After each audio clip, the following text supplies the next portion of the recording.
Hello, welcome to my photo studio and to ProPhotoLife.com.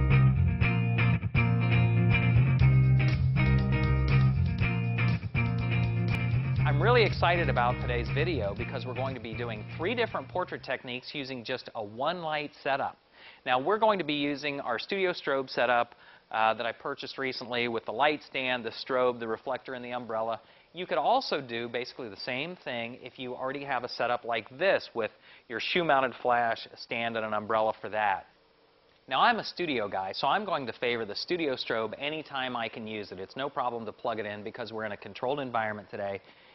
The shoe-mounted flash has it beat for portability, but I like the features of having the studio strobe. I like the fact that I can adjust the power in 1/10 of a stop increments.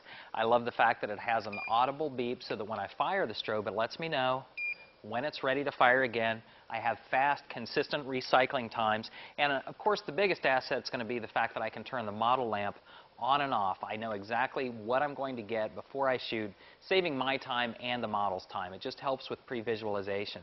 So let's get right into the video. The first lighting we're going to be talking about is Rembrandt lighting. Rembrandt portrait lighting really forms the basis of all portraiture. The way to identify Rembrandt portrait lighting is by a triangular light on the cheekbone. To achieve Rembrandt lighting, we put the light at what we call a 45 degree angle. We first hoist the light up so that it's at 45 degrees to the subject. Just like this, we have our 45 degree angle. Then I'm going to walk the light around so it's 45 degrees from center. So that right there is the very basic place to start. Let's take a look at what we get. Okay, good. That looks great.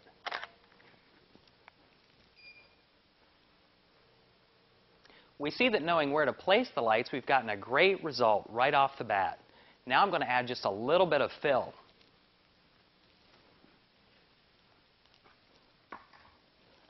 By bringing this card in, we're going to cut down the contrast just a bit and make a slightly more pleasing portrait. There we go. Now that we've seen Rembrandt lighting, let's do something very different but still using just one light. This is called butterfly lighting. It's more glamorous, it creates beautiful catch lights in the eyes, and it's called butterfly because it creates a butterfly-shaped shadow just below the subject's nose. To do butterfly lighting, we pull the light around front, and we're going to raise it up in the air. With butterfly lighting, we're shooting more down onto the subject. So let's take a look at that effect. Okay, right into the camera, serious, good. Go. Now I really like the looks of this with the high contrast, but we can add a fill light like we did on the first photograph to lessen the contrast if you like. Let's take a look and see what that looks like.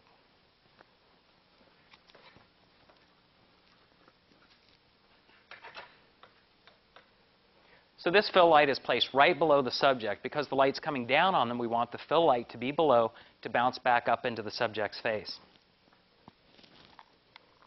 Very good. Now the third type of lighting we're going to look at is called edge lighting. It's very simple. We just drop the light lower about the same height as the model's face. And then we pull it so that it's pretty much even off to the side. And let's take a look at what we get from that effect. Very good. So I love this effect. It's nice, dramatic lighting. It shows the eyes beautifully. And just as with the other 2 shots, we're going to go ahead and add a little bit of fill to this photograph and see how that changes it.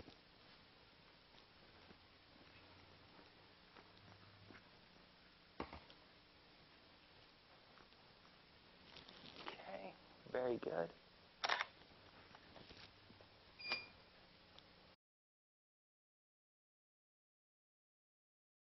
So I'm really excited about today's video. I think we got 3 great portrait looks, very diverse looks, out of just one light. I hope it helps take some of the mystery out of studio lighting for you.